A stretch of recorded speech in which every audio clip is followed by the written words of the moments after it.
Fala pessoal, e aí, todo mundo seguro por aí? Hoje a gente vai voltar então com o nosso mini curso aí de higiene ocupacional, faixa branca, né? Vamos lá. Hoje eu vou falar do GHS. Ele é um sistema globalmente harmonizado para classificação e rotulagem dos produtos químicos, tá? Então o que ele é, né? Ele é um sistema que vai classificar os perigos e estabelecer alguns critérios e procedimentos para classificar substâncias químicas, né, em classes e categorias de perigo, tá certo? Então o que é uma classe de perigo para ele? É ali o dano ou tipo de desfecho que aquele produto químico pode causar, tá? E a categoria de perigo é a gradação potencial de causar dano dentro de uma mesma classe, certo? Então a gente tem ali alguns pictogramas, né, que dizem para nós, né, o tipo de classe de perigo. Então, por exemplo, aqui os perigos físicos, né? Explosivo, líquido inflamável, líquido oxidante, gases sob pressão, corrosivos e metais, aos metais. Os perigos à saúde pode ser toxicidade aguda, corrosão à pele, irritação à pele, perigos por aspiração. E perigos no meio ambiente, perigos para o ambiente aquático. Aqui são só alguns exemplos, né? Os perigos físicos têm 17 classes. Então, esses os exemplos aqui que a gente já viu, né? Perigos à saúde humana são 11 classes.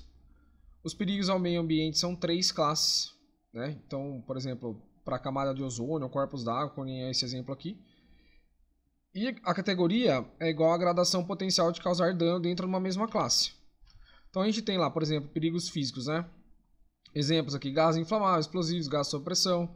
Os perigos à saúde humana: corrosão, irritação, carcinogenicidade, toxicidade aguda. Os perigos para o meio ambiente, por exemplo, pode ser toxicidade aquática aguda ou, se não, crônica, né? E a gente tem as escalas de perigo, que são os efeitos perigosos, vão diminuir conforme a escala aumenta. Então é meio contraintuitivo, né? Mas é assim que eles fazem. Então a categoria 1, por exemplo, é o mais perigoso, né? Sendo que a categoria 4 é o menos perigoso.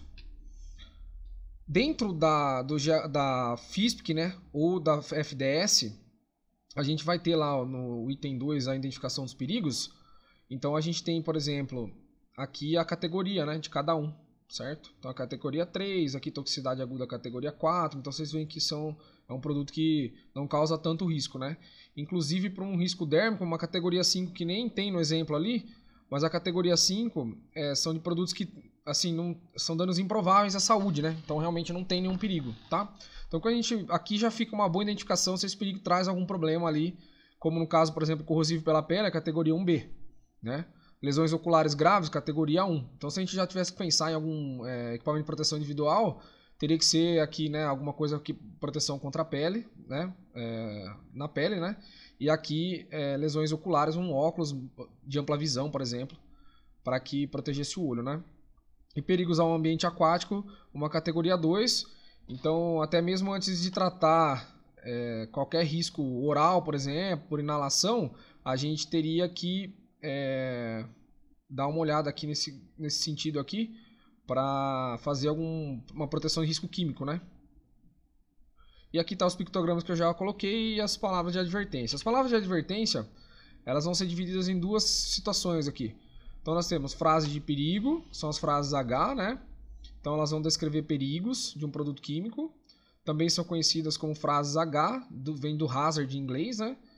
E são incluídas no rótulo dos produtos químicos perigosos.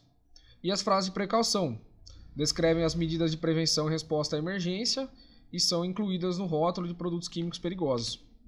Então a gente tem aqui, dessa mesma FDS, né, que eu peguei, as frases de perigo e as frases de precaução como exemplo. Então todas elas têm uma numeração, né? Então essa aqui, H226, por exemplo, líquidos e vapores inflamáveis. E assim por diante, né? Ela vai ter várias frases de perigo lá para que a gente se atente. Assim como frase de precaução. Por exemplo, mantenha afastado do calor, né? Faísca, chama aberta, superfícies quentes, para não fumar perto, né? Conservar somente no recipiente original. Lave a pele cuidadosamente após o manuseio. Evite a liberação para o meio ambiente, né? Use luvas de proteção, roupa de proteção, proteção ocular, proteção facial, né? Então, de acordo com o que a gente vê aqui nas identificações, né? Eles acabam sugerindo essas frases aí para nós dentro da FDS. O GHS ele também vai ter um processo de avaliação quanto ao perigo. Então o que ele faz? Né? Ele faz a identificação através do CAS, né? A gente já viu aí nas aulas anteriores o que é. Propriedades físico-químicas, por exemplo, qual que é o ponto de ebulição, qual que é o ponto de fusão, né? O pH, a densidade, como a gente viu ali a importância também nas aulas anteriores, né? De ter essas informações aqui, né? Das propriedades físico-químicas, para entender se esse produto pode ir ou não para o ambiente, né? Através de uma ebulição, qual que é o ponto de fusão dele, né? O pH e a densidade.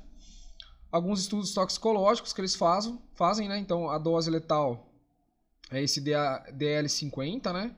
E a concentração letal, esse LC50, são medidas de toxicidade de uma substância. Então, o DL50 é a quantidade de uma substância que mata metade do grupo de indivíduos expostos a ela, expressa em miligramas por quilograma de peso corporal. Quanto menor esse DL, maior a toxicidade da substância. E o LC50, a concentração de uma substância na matriz de teste, por exemplo, ar, alimento ou água, que mata metade de um grupo de organismos no estudo. Quanto menor o LC, também mais tóxica a substância. O DL50 ainda determina, né, expondo cobaias a diferentes tipos de doses de substâncias até se determinar aquela que mata metade da população testada. E a toxicidade aguda é a toxicidade que ocorre em mudanças irreversíveis no organismo humano, podendo produzir lesões graves ou morte. O item 4 é a comparação dos dados com critérios definidos pelo GHS para a classificação das categorias e perigos. Então, resumindo, né, explicando de uma outra forma, o DL50 ou LD50, como pode aparecer nas fichas aí também, é a dose de uma substância que, quando administrada em um grupo de animais, leva a uma morte de 50% deles. Tá? É expressa em miligramas por quilograma ou grama por quilograma. Massa, né, da substância por massa do animal.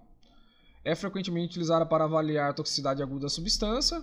Então, quanto maior o LD, menos tóxica a substância é considerada.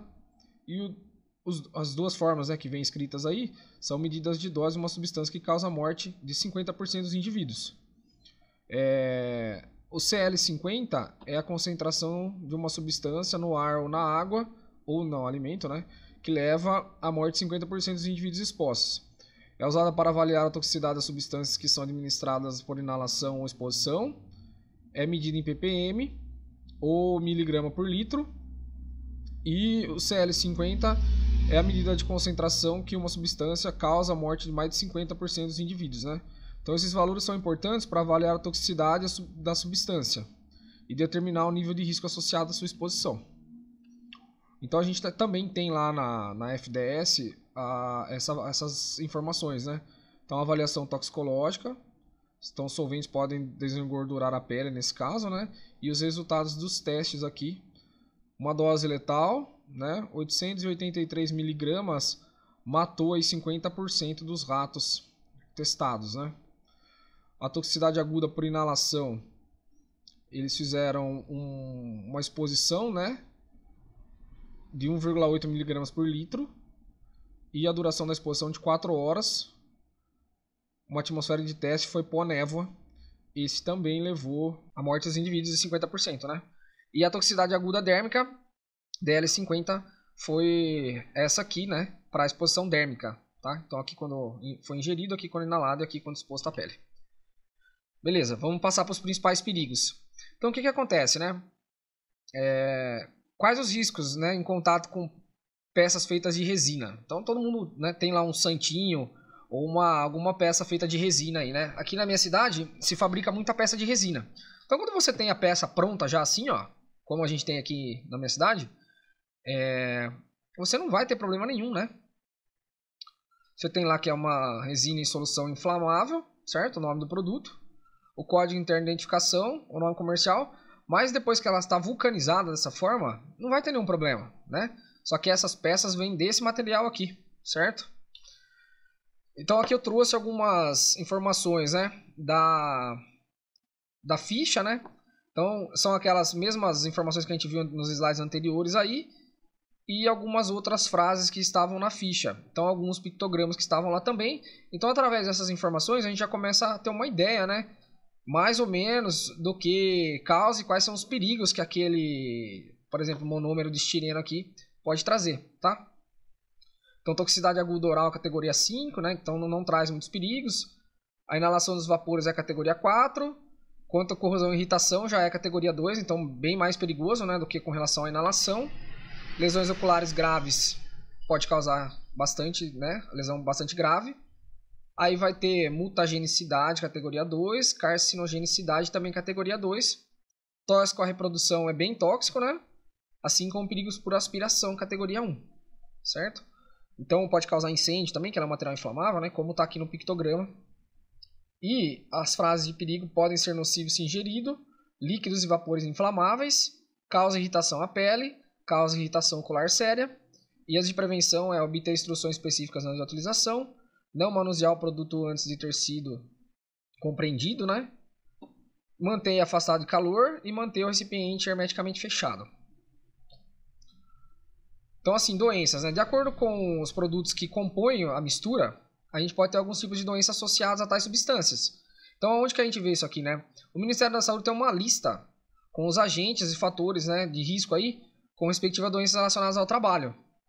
Então, é só procurar aí na internet, você acha isso aqui via PDF, né? Então, por exemplo, o estireno em atividades de trabalho pode causar alguns tipos de câncer, né? Então, esses linfomas aqui, ó, são todos câncer, tá? Leucemia, por exemplo, também, né?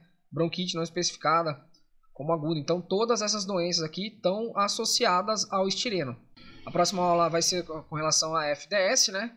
Mas que fique, então, claro, né?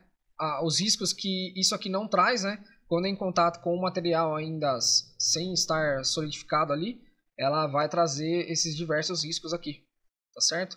Além ainda dessa substância que está indicada na ficha como sendo inflamável. Então, traz um risco adicional aí para essa questão de acidente, tá?